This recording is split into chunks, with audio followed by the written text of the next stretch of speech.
Assalamualaikum warahmatullahi wabarakatuh.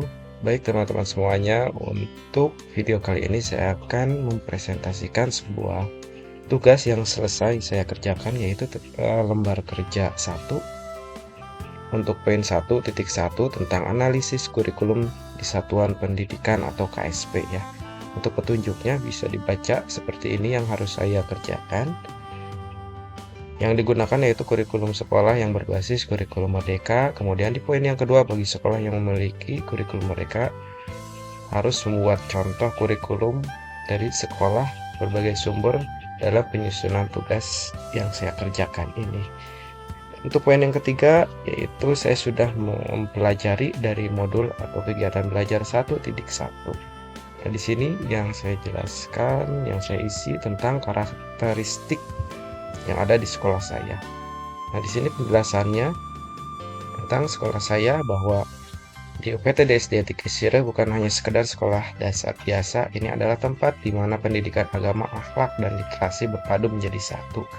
Ini poin-poinnya, ada pendidikan berbasis nilai pesantren, karena di sekolah saya itu, di sekolah kami itu tidak hanya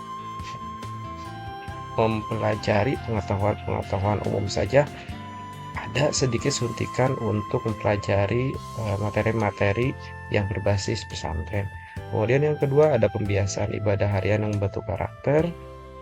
Seperti di sini ada program yaitu satu hadis satu minggu dan satu minggu satu ayat Al-Quran itu wajib untuk dihafal. Kemudian ada pembiasaan sholat duha. Kemudian di poin yang ketiga ada peduli sama melalui program berbagi. Ini di setiap hari Kamis di sekolah kami itu ada sebuah program yang namanya BSK Heman. Dan program tersebut sudah berjalan beberapa tahun ke belakang ya, sudah lama. Kemudian mahasiswa disuruh untuk membawa segenggam beras seukuran kepalan tangan, kemudian dikumpulkan setiap hari Kamis dan dibagikan kepada lingkungan sekitar yang membutuhkan.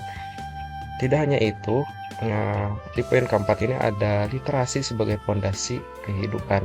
Ya, ini anak-anak biasanya membaca di perpustakaan minimal satu buku dalam satu minggu. Nah, untuk kelemahan di sekolah kami ini, meskipun SDN 3 Cicere memiliki banyak keunggulan, ada beberapa kelemahan yang menjadi tantangan yang perlu diperhatikan untuk pengembangan lebih lanjut. Salah satu tantangan utama adalah keterbatasan sumber daya, baik dalam hal tenaga pendidik maupun fasilitas pendukung, karena yang namanya sebuah program tentang pembiasaan memasukkan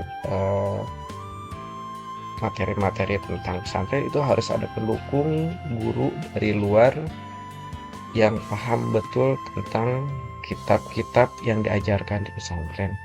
Nah, kemudian untuk peluang di sekolah kami yaitu sekolah berbasis pesantren dengan keunikan tersendiri. Ya, sekolah kami di SD 3 Cisirah memiliki berbagai keunggulan yang menjadikan beberapa berbeda dan lebih unggul dibandingkan satuan pendidikan lainnya. Nah, ada pembiasaan membaca dan menghafal kitab kuning, kemudian ada literasi, kemudian mengumpulkan beras setiap hari Kamis dan lain sebagainya. Untuk ancaman dan hambatannya yang dihadapi SD 3 Cisireh yaitu dampak perubahan peraturan pemerintah di SDN 3 Cisireh. Meskipun memiliki banyak keunggulan, tidak lepas dari sejumlah hambatan yang mempengaruhi keberlanjutan dan pengembangan program-programnya, seperti keterbatasan sumber daya, dukungan finansial, kurikulum nasional, dan lain sebagainya. Di sini sudah saya uraikan di dalam bentuk tugas. Nah, di sini ada poin kedua yaitu keselarasan. Keselarasan ini ada poin-poin. Yang pertama ada visi misi. Di sini visi kami yaitu terwujudnya peserta didik yang religius, berprestasi, berkarakter, dan cinta lingkungan. Nah, sudah jelas ya, dalam visi misi itu sudah tercover semua program-program yang ada di sekolah dijadikan ke dalam visinya. Nah, untuk misinya di sini ada beberapa poin. Meningkatkan keimanan dan ketakwaan peserta didik kepada Tuhan Yang Maha Esa. Ini dimensi yang sangat baik sekali untuk dimasukkan ke dalam misi. Kita harus percaya dulu, memperkuat keimanan kita kepada Tuhan Yang Maha Esa. Kemudian ada poin yang kedua, membentuk peserta didik berkepribadian, berbudi pekerti luhur, dan pengembangan akhlakul karimah. Kemudian ada di poin yang ketiga yaitu tentang iptek, yang keempat tentang wawasan secara global dan lain sebagainya. Ya, tidak lupa kami memasukkan tentang peraturan Bupati tentang 5 bunga karakter yang diantaranya ada 7 kue atikan. Di sini ada hari Senin yaitu Ajik Nusantara, hari Selasa Mapaguana, hari Rabu Maneh di Sunda, kemudian Nyanding Wawangi di hari Kamis, Nyuci Kendiri di hari Jumat, dan Sabtu Minggunya kita betah di Imah. Kemudian ada tujuan dari visi misi ini ada meningkatkan keimanan dan ketakwaan, sudah jelas itu berkaitan dengan misi yang tadi poin pertama yang sudah dijelaskan. Nah, ada banyak di sini untuk tujuannya. Kita tinggal sesuaikan dengan CP yang terbaru tahun 2024 dari pemerintah ya. Kemudian ada poin refleksi terhadap keselarasan visi, misi, dan tujuan pada satuan pendidikan. Visi SD 3 Cicereh yang sudah diketahui yaitu terwujudnya peserta didik yang religius, berprestasi, dan karakter dan cinta lingkungan. Di sini sudah dijelaskan bahwa memberikan gambaran tentang profil peserta didik yang ingin diwujudkan sekolah. Visi ini mencerminkan tujuan menyeluruh untuk mencetak generasi yang unggul secara spiritual, akademik, kepribadian, dan kepedulian terhadap lingkungan. Keselarasan antara visi tersebut dengan misi dan tujuan sekolah sangat terasa dalam setiap aspek penyelenggaraan pendidikan di sekolah kami.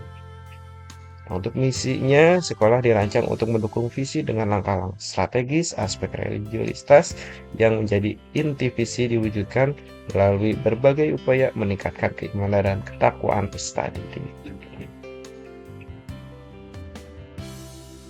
Ini sudah saya tuangkan ke dalam sebuah tugas lembar kerja. Kemudian ada poin analisis kondisi lingkungan pada satuan pendidikan dalam penyusunan KSP.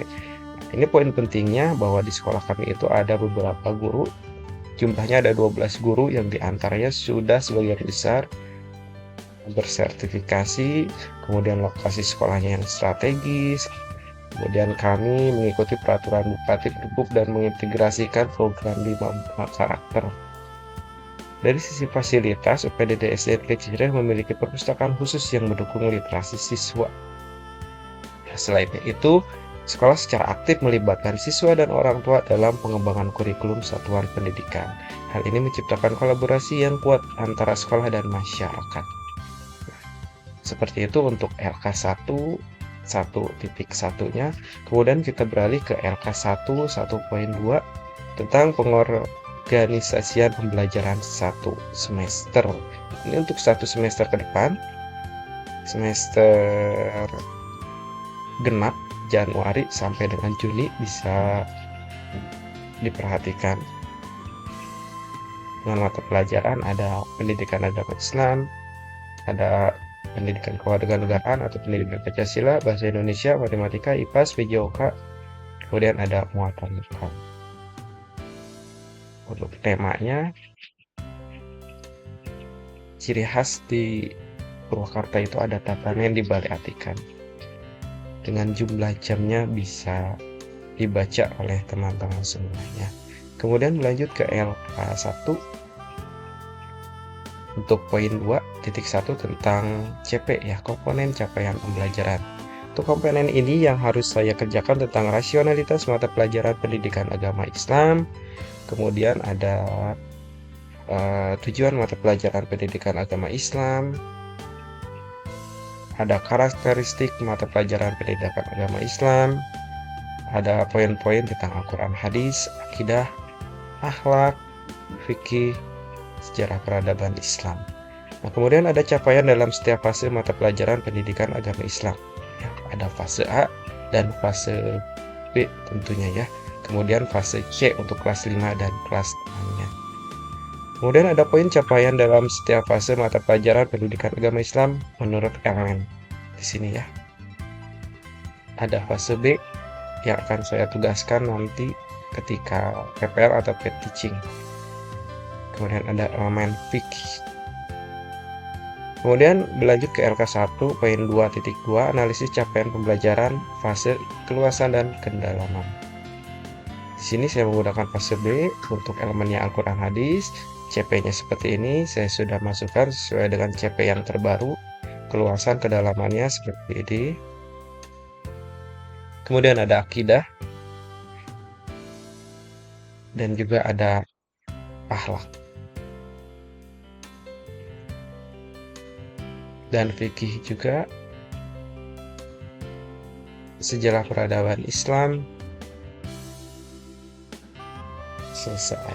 Nah, seperti itu untuk tugas lembar kerja yang saya sampaikan. Dari awal sampai akhir, mohon maaf apabila ada kesalahan. Untuk sumbernya bisa lihat di link deskripsi. Terima kasih. Assalamualaikum warahmatullahi wabarakatuh.